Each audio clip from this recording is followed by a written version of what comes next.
Thank you so much, Mani, for joining us on a podcast with Dawdle. Always a pleasure to talk with you. So to start with, why not, Mani, you give us an introduction about yourself.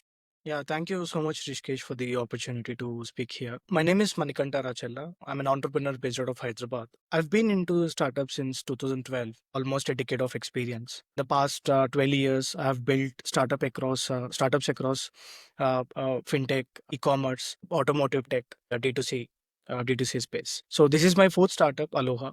And we are a B2B SaaS company, predominantly serving the BFSI industry and solving their challenges for the calling team. Got it.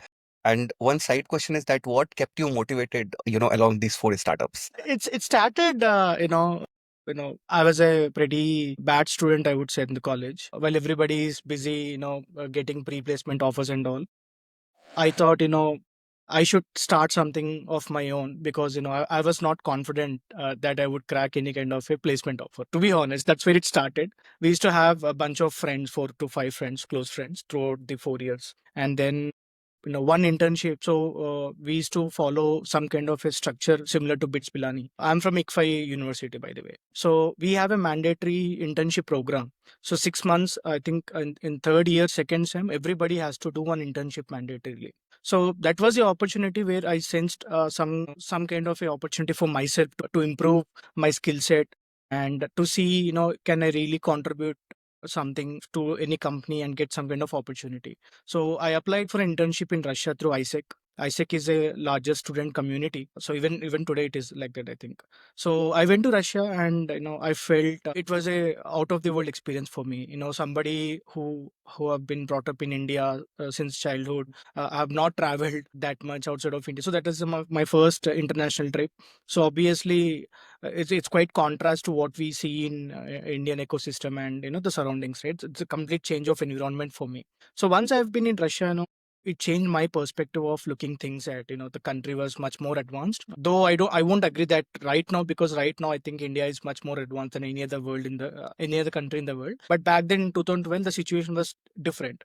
I've seen so many advancements in terms of technology and how people are adopting in Russia. So when I came back after the internship, I thought, while everybody is trying for the pre-placement offers, why don't I start something that I've seen kind of an adoption? So there I've seen an opportunity. In India, we used to have G2C centers in AP and Telangana states. These are government centers where people have to walk into the centers to make their payments of for electricity bill, water bill, and so on. And even in my neighborhood where I was living, that was my Sunday routine for me and my mother. That every Sunday we wake up 8 a.m. in the morning, we go to the nearest office with power bill on the hand to make the payment. So I thought, why should the people go to the government offices? Now, why can't it be more convenient? Can we introduce some kind of an online bill payment system? But how do we, at the same time, how do we capitalize the infra that we already have in India? So wherever you go, you'll see these kirana shops, Yes. medical stores, so many outlets out there at a walkable distance. And at the same time, government was also promoting the franchisee of these G2C centers called Me Seva in Telangana and Andhra Pradesh. So Mi Seva used to cost 10 lakhs for the franchisor whoever who set up that. And on top of 10 lakh rupees, you should also invest in the computer, the hardware, air conditioning, everything. So put together, it will be around 15 to 20 lakh of upfront investment for somebody who's looking for this kind of franchisee, and they'll get about 15 to 20% of commission on all the trust services. It's quite expensive note to start with, and the because the entry barrier was so tough, when the government opened up the applications, there were very less number of people who were applying to this kind of franchisee opportunity. And because of that, the network was so limited. For example, if you see any particular area, there were only one or two outlets, making these outlets overcrowding. Sunday you go there, entire almost half a day will be gone in waiting in the queues. So there I found opportunity. I thought, whatever I've seen in Russia, there was self-service kiosk. People used to go there, put your money directly, enter your number, and your bill payment is done. So I thought, we don't even need kiosk. We have outlets. We have some kind of a we have shopkeepers who can assist the customers to make their bill payments. That's where the journey started. I don't want to go into too many details, but what we have basically done is we have developed a payments portal partnered with the state government and offered all the services in a small mobile phone device through Java app. And we have onboarded outlets so that people, whenever they want to make payments, instead of visiting the government center specifically, they can just walk into a Kirana store that is right opposite of their home and go and make the payments without any queue. That way, the distribution became super large. There is no entry barrier here. The entry fee is barely 1500 rupees for a shopkeeper, and they can start earning from day one. That's how my journey started. If you look at the journey, right, so it was not all, it was how much money we are making. The journey didn't started with the business opportunity. Journey started with problem solving, and I love to solve problems. That's how it started. Over the course of last 12 years, I've seen different problems across industry and thought, why can't I can why can't I solve it using my solution? So that's how, that is the only factor that kept motivating me. And there is a significant transition in the startup ecosystem. Back in 2012, I don't even know the company that I've started. It is called as a startup. There will be investors who will come and put in money. I have no idea. But now I think there is a generational transformation that happened in India. It's for good, right? Now every entrepreneur who's of my age when I started, right, they come out of college and they have so many opportunities. That is true. So this is one initiative. And before we go to Aloha, would also want to understand what were the two other startups that you did, a little bit about them. Yeah, sure.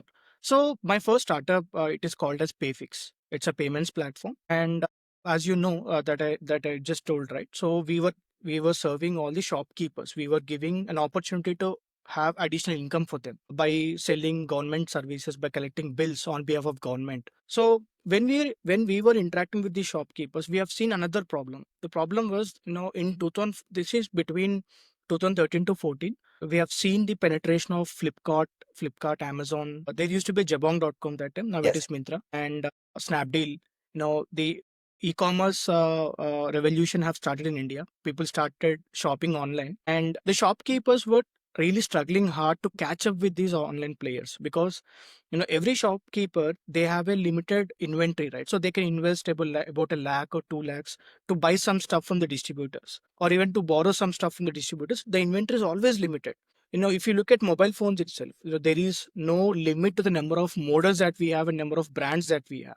Right. Xiaomi launched that time very recently. Vivo came into India, and the retailers were struggling to catch up with the new trends, and they cannot invest, because if, for example, if one retailer invests 1 lakh rupees upfront in a store, they have to wait until the entire inventory gets sold out. Then only they can upgrade and purchase more stuff.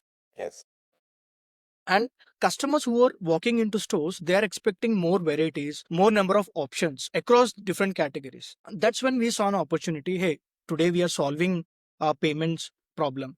Why can't we also solve the inventory problem? Can we reduce the stress of purchasing inventory upfront and somehow give this retailer access to a large variety of inventory, so that the customers will not will not turn back after coming into the store. That's how it started. So the company name was ShopTap.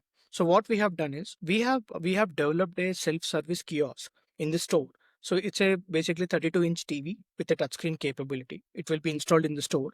So any customer who walks in, they can find the inventory, whatever inventory you can find in Amazon. Their inventory can be seen here in this monitor. Customer further down in 2015, we partnered with India Post. I think in the history of India Post, we were the only first private company at that point of time to establish a partnership. What we have done is we have further doubled down on this concept and enabled the e-commerce capability to the rural India. So every time a postmaster goes to a village, to deliver some kind of a parcel, they used to show a digital tab on their hands. This digital tab has all the inventory again. Customers used to browse the products and they used to place the order. There, in urban areas like in tier one cities, people trust brands. We trust Zepto, we trust Swiggy, we trust Flipkart and all. But in rural India, people trust only people. That time, the UPI penetration was not there. It was not launched until 2016, right?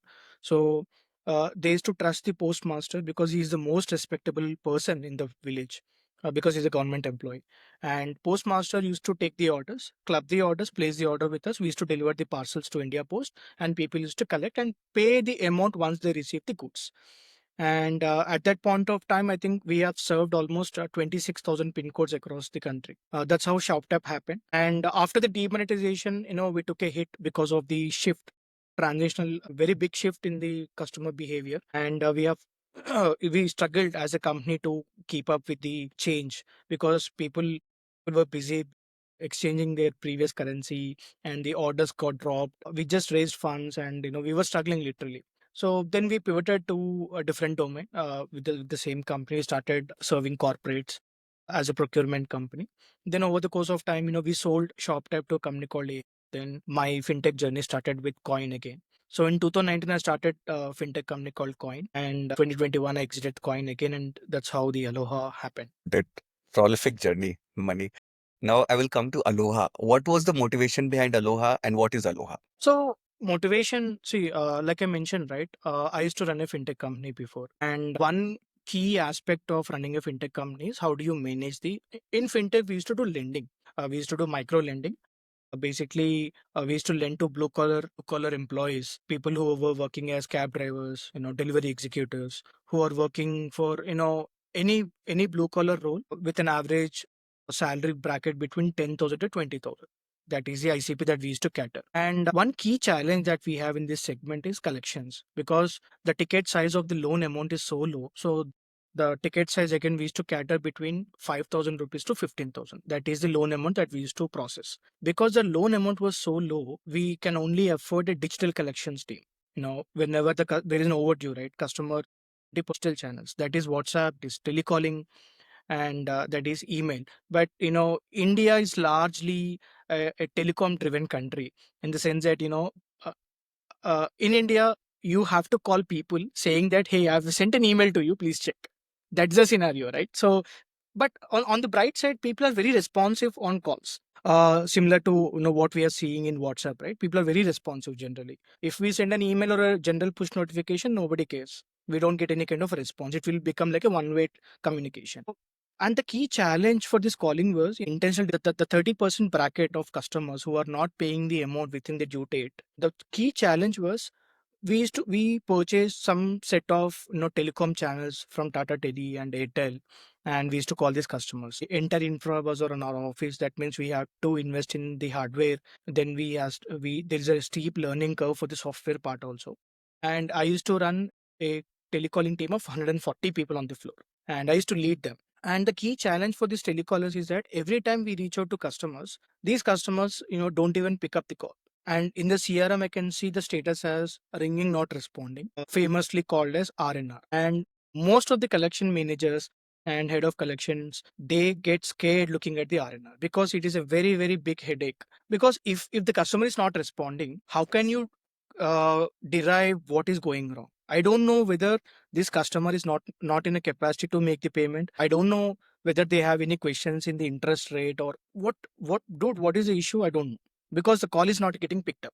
Then we further deep dive what might be the reason that customers are not picking up the call. So when we have seen the calling numbers that we were using, I think we were operating with 1,000 telecom channels that gave us access to 3,000 numbers, 3,000 calling numbers. All the numbers got marked as spam in Truecaller. So whenever we reach out to a customer, they will see a big red screen on their device saying that this is harassment call, this is a collection call, this is a fraud call. It was not a fraud call, it's a genuine call. You borrowed money. I am calling to you just to ask my money, hey, when can you make the payment? Do you have any problem? But customers obviously because of the infamous algorithms of Truecaller and all, it affected many customers. They don't even tend to answer the call because of this. Then we reached out to a telecom operator, say that, hey, all our numbers got marked as spam. We have invested so much in this technology and the infra. What should we do? Can you replace the numbers for us? They said it is not possible for us to replace the numbers, but one thing that we can do is once in a year I can replace all the numbers for you, and it's a very, very big struggle to get that happen, right? To make that happen, it's it's very hard. We had to take email commitments, we had to escalate the issue. Somehow we got all the numbers replaced, and again within a span of 1 2 months, all the numbers got marked as spam again, dropping the connectivity. So literally, so we segregate customers into different buckets. For example, if I'm using a credit card, my due date is on 1st of August. I've not made my payment. So I'll fall into the bucket one. In bucket one, customer just crossed the due date.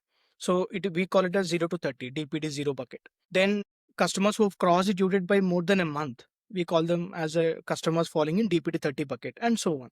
So as we have established more and more buckets, as we are seeing customers who fall under 90 days to 180 days bucket, right? The connectivity is dropping significantly.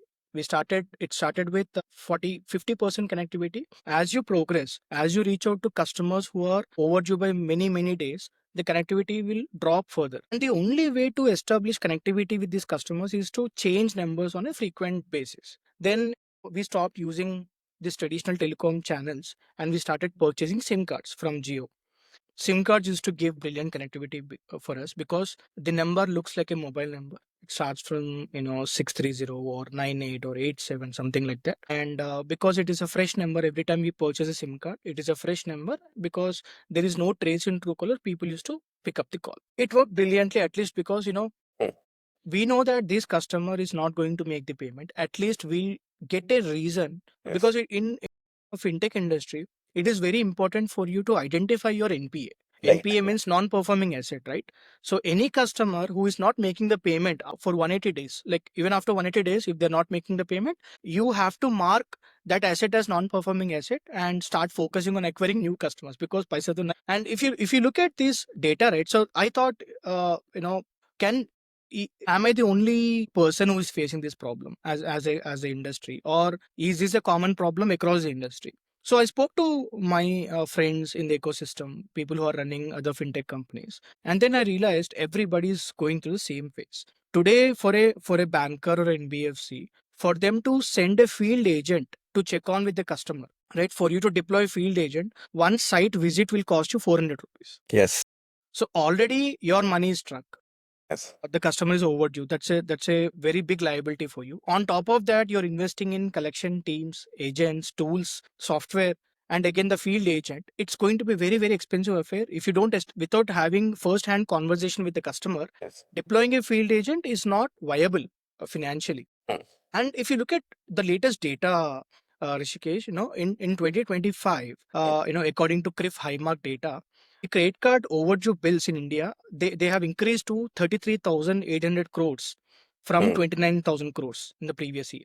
So that's the kind of credit consumption as a country we are seeing. And the more and more customers are coming to the credit ecosystem and more customers are becoming defaulters. And the only possible way for any NBFC or banker or fintech to establish a first-hand conversation with these customers are through telecom lines. Yes. We have to reach through a phone.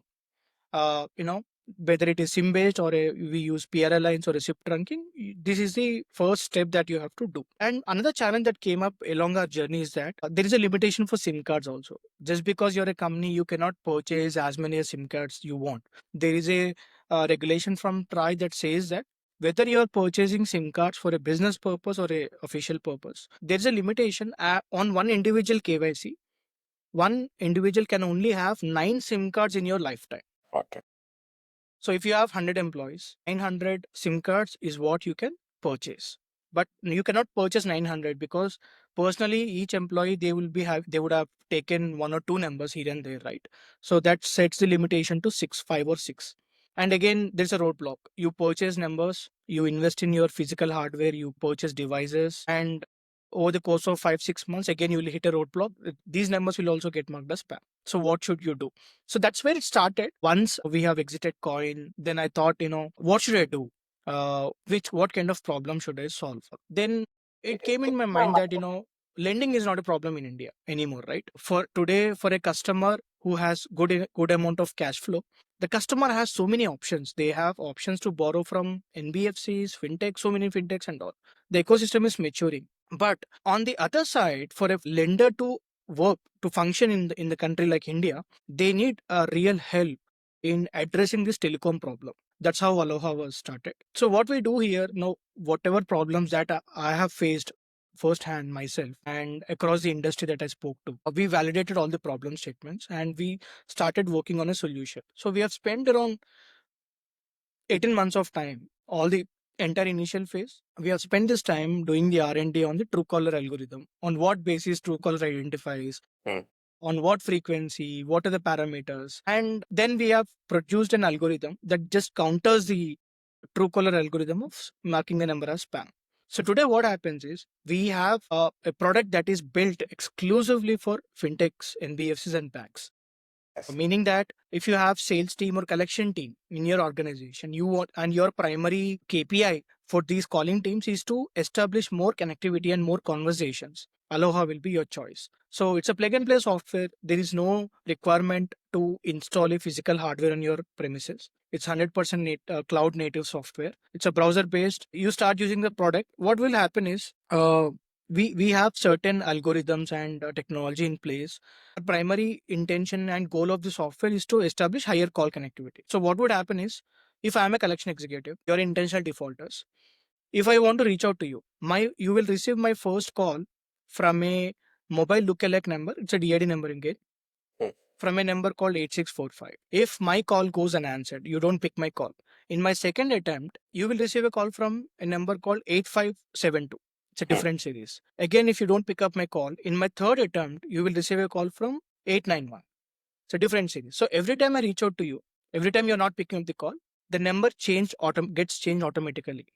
This is inbuilt in the system, and there is a specific agent to DID ratio that we recommend. So initially we do a call audit, in-depth call audit. We understand your existing call flow, we understand your existing call connectivity, and what is the goal for improved connectivity. And based on that, we'll come up with a solution. Once you start using it, you will see instant increase in the call connectivity. So we are working with some great brands. Fortunately, we have seen one of the largest BNPL player in the country. Before deploying Aloha, they used to see connectivity rate of 10.78% in the DPD 90-day bucket. But after deploying our solution, the connectivity increased from 10% to 29%. That's almost 3x increase in the connectivity. So for a collection teams, right, 3x, see, for them, 3x connectivity doesn't matter. But because of 3x connectivity, there is a uh, indirect benefit. Even if your collection rate improves by 1%. So in a 5,000 crore portfolio or a 5,000 crore NPA portfolio, what is 1%? 50 crore. 50 crores. That's huge. That's the kind of impact that we bring in. And we have some kind of we have a lot of features, the automations available, which are again developed keeping the collection teams and sales teams in mind. So we want to make their life easier. So we have auto segregation, we have auto dialer, and we are the first CPaaS provider in the country to offer a dynamic pacing ratio mechanism. So pacing ratio means if you have 100 agents, you have a target of reaching out to 10,000 customers. So how do you manage that? Because the connectivity is so low, right? So you can't call to one customer, wait for them to answer or do not answer, then you cannot call the next customer because the time is so limited. Each agent has a shift of 8 hours. So in 8 hours, if you dial sequentially, how many calls you can make? You cannot, right? So what people do generally, they use a dialer called predictive dialer. Now this is offered by many companies. So they put a static pacing ratio of 4 or 5, which means parallelly you will be calling 5 people. Whoever answers your call, the agent will be connected with that customer.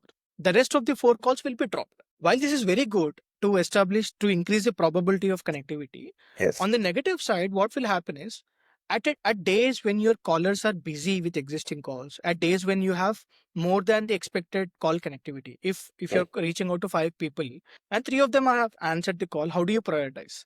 If all your agents are busy, only one agent is available, you can only accept one call. The rest 2 calls, even though the customers have answered the call, you're just dropping the calls. Yes. We personally felt this is not a great way to work because you're damaging your reputation. You're damaging the customer experience, which is very important, right?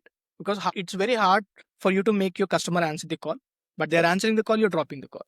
No point. That's when we have built a system, a machine learning system, which observes the average call duration, which observes the availability of agents, what is the ideal time, and it understands the time zones. Like for example, if you have a team of 100, after 30 days of data, our system is intelligent enough to understand what are the timings that are working for you in which bucket.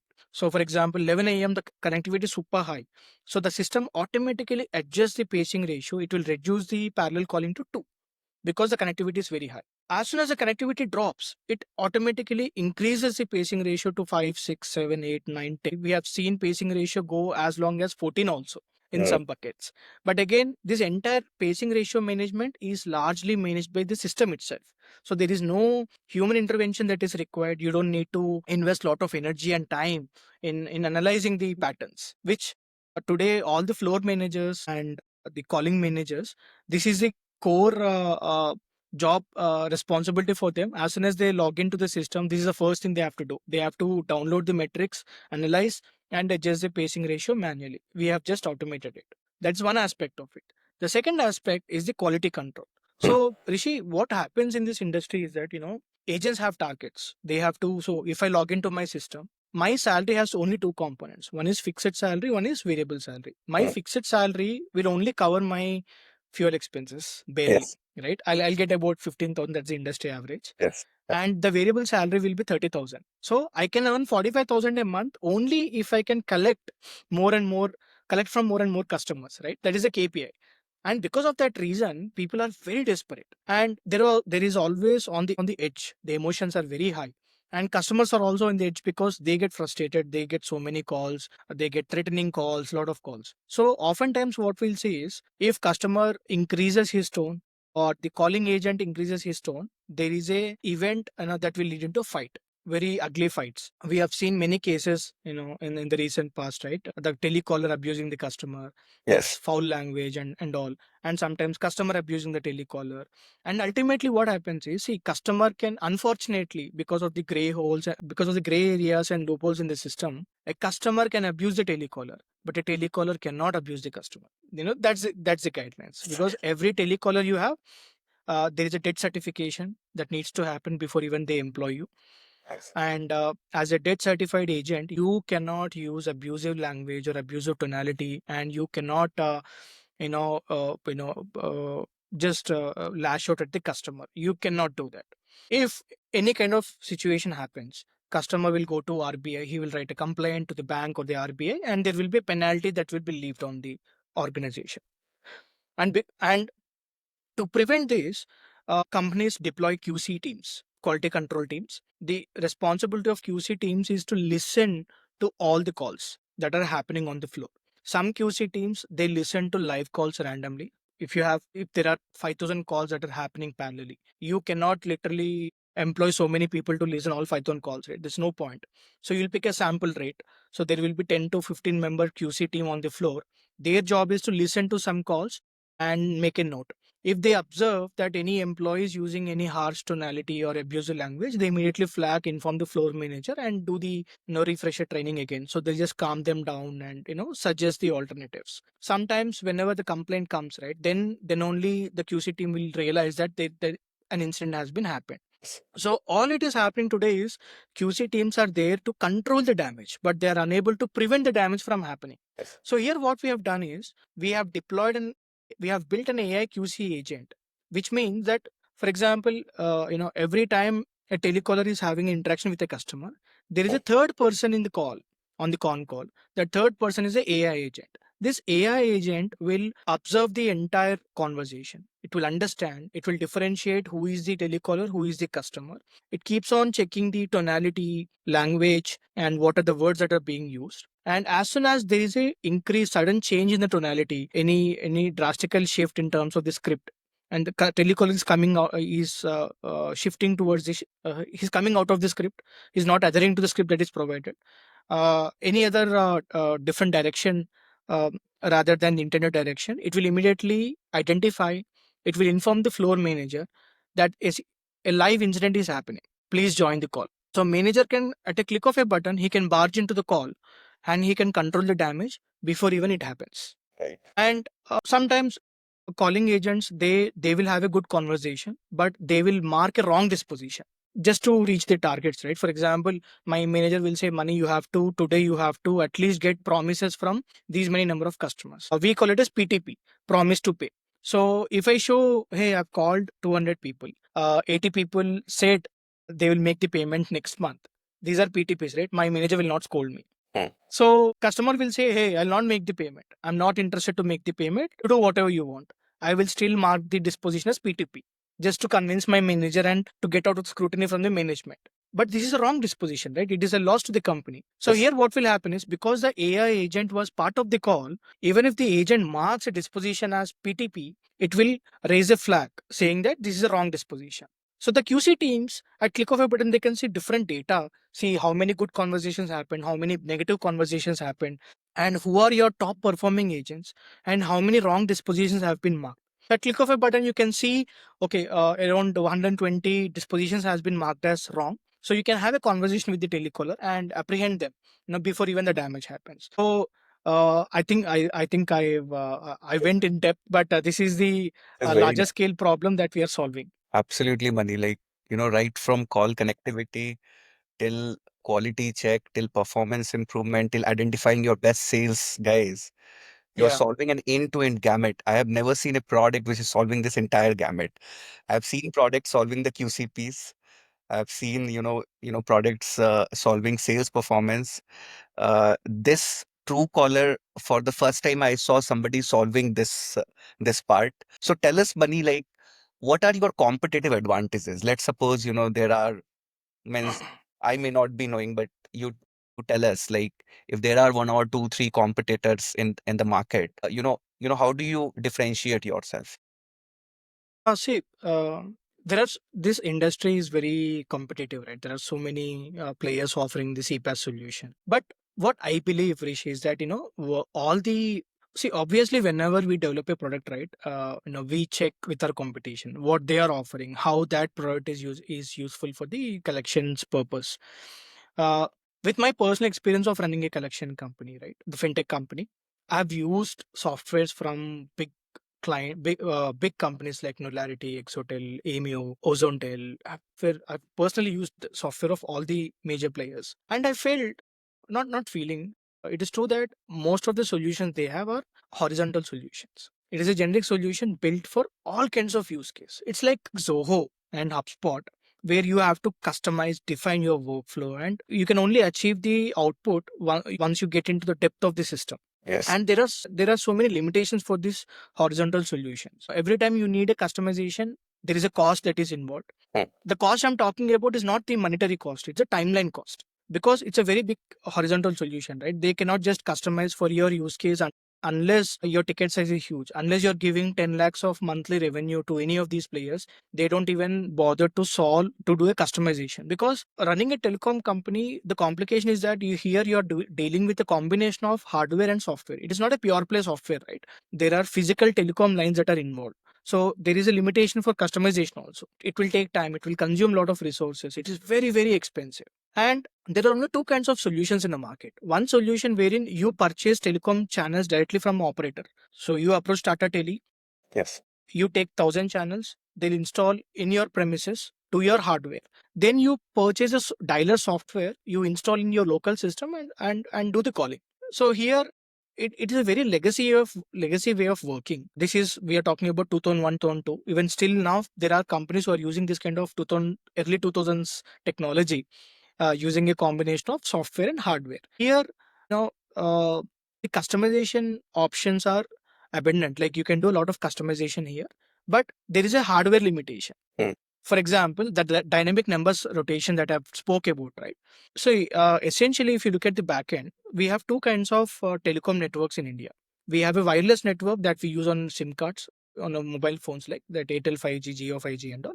This is wireless, meaning that the entire network, our devices are getting the network from nearest tower, nearest telecom tower. There are so many towers installed across India. If there is no tower, your signal will be zero. For example, whenever you go to hill stations or some areas in metro cities, there will be dark zones where all the towers will be completely occupied. You will not have the bandwidth. So that is the reason your signal is low. There is one more type of network called PSTN network. In PSTN network, if you remember, we used to use landline phones in our childhood, right? So this landline phone has a wire. It has an optical fiber. Similarly, PSTN network is a wired network. So we have data centers in India. There are different, for example, if my office is in Hyderabad, all my telecom channels, the wide channels will be installed in my office. To all the lines, multiple lines will be connected to one single computer. And from that computer, I can access these telecom lines virtually through my software. That is a core. So here the hardware limitation is that if my office is in Hyderabad, I can only get access to 040 series, because that is the STD code of Hyderabad. Yes. If I want 80 series, 080 series, again 80 series looks like mobile number. But if I want that series, I need to establish an office in Bangalore. Yes. and get the installation done in Bangalore. That's one option. The second option, I can rent a space in a data center that is available in Bangalore, and from there I can take a subscription. So, which means that if you want a series of 4 or 5 different numbers, you have to get telecom channels installed in 4 to 5 data centers, which is like very, very, very expensive. A single company cannot afford. It's very expensive. And even for the CPaaS operators like us, right, our competitors, because they have built a horizontal solution, none of the industries apart from BFSI requires dynamic number rotation. Why would Flipkart want to Yes. change its numbers every time it calls, right? Ola, Uber, any other company, they don't need dynamic number rotation. One number is good enough for them. They Yes. want one number to reach out to customer every time, the same number they want to have, and customer should call back on the same number. They establish the credibility through that number only. But BFSI is the only industry that will be happy about replacing the numbers every time. Yes. So what we have done is we identified certain locations. So there are few districts where we have data centers, Rishi, and in that district there is no private data center that is available. We have installed our own. We have took our own space. We have installed our own hardware, and we took access just to get the STD code, right? So Yes. 891 I spoke about. 891 is Vishakhapatnam. In Vishakhapatnam, you don't have tier one data center like controllers and all. You don't find. Mm. Then we have data centers in Chittur district. Yes. It's a very small town. They don't have an organized data center there. So to get a mobile lookalike series, we have done a lot of innovation both on the hardware side. That is the first innovation that we have done, and on the software side for the rotation. So today we offer 6 different series, and we don't use Bangalore series. We don't use Ahmedabad series because Bangalore series and Ahmedabad series are widely misused. They are misused so much today. The moment customer gets a call from 79 series, Yes. without even picking up the call, they'll know this is a promotional call. Some Frequency companies not using for required. marketing. So that is the reason we don't use these two predictable series. All the series that we have is quite new in the market. They're unpredictable as of now. And, uh, 2 or 3 numbers, we have some kind of exclusive access because we have our own data centers in place. Got it. And Mani, so you are specifically solving it for the BFSI segment. Yeah. So you are focused there only. Like there is no other industries that you are catering No. to right now. No. Got it. So do you have customers outside of India as well? Is there a potential to acquire customers outside of India? Yeah, so we are working on to launch the software in UAE market, but we are looking at least it will happen after 2 quarters, maybe another 6 months. We want to focus on India right now, and after establishing some kind of a presence, after capturing some percentage of the market, then we'll focus on the other outside of India. Yes. And now there are a couple of questions which are very important from the customer side of the things is that what are the main objections that you face while you are kind of, consulting a company, pitching them your solution? What are the main objections that you face? The first objection is, whether this software works for them or not. See, unfortunately, what happened is because there are so many companies in India, people have tried every time, they want to improve the connectivity. Every company that is sounding new, they would want to give a chance. They gave it a shot.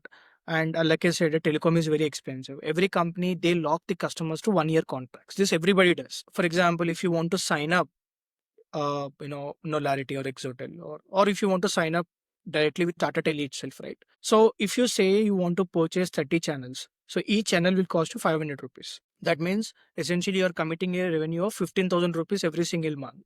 Now Tata says you have to sign me a 1 year contract. You use it or don't use it, you have to make the payment for 1 year. So it's a contract locked in. And people are scared about contracts. So because everybody signs contracts, people by default assume that whenever we approach, even we bind them by contracts. So that's the first objection that we face, and we don't do with that's the thing that we tell upfront. We don't do any contracts. If you want to unsubscribe, you can do it any part of time, and we just charge based on the pro rata basis. We don't get into lock-ins. The second objection, obviously, whether this particular software will be life changing for them, because see, in B2B what happens is if I have 100 agents in my floor, if I launch a new software, I have to train 100 people. That's the Yes. operational burden on me. Yes. I'll invest 15 days, 20 days, or sometimes I'll invest 1 month also. And then there is an integration. So I cannot just use your interface set because my agents are already trained on my existing interface. So we have to do a deeper integration to fetch the data 2 ways. And also on the dialer part, we have to give training. So this training cost is very huge in terms of the opportunity cost.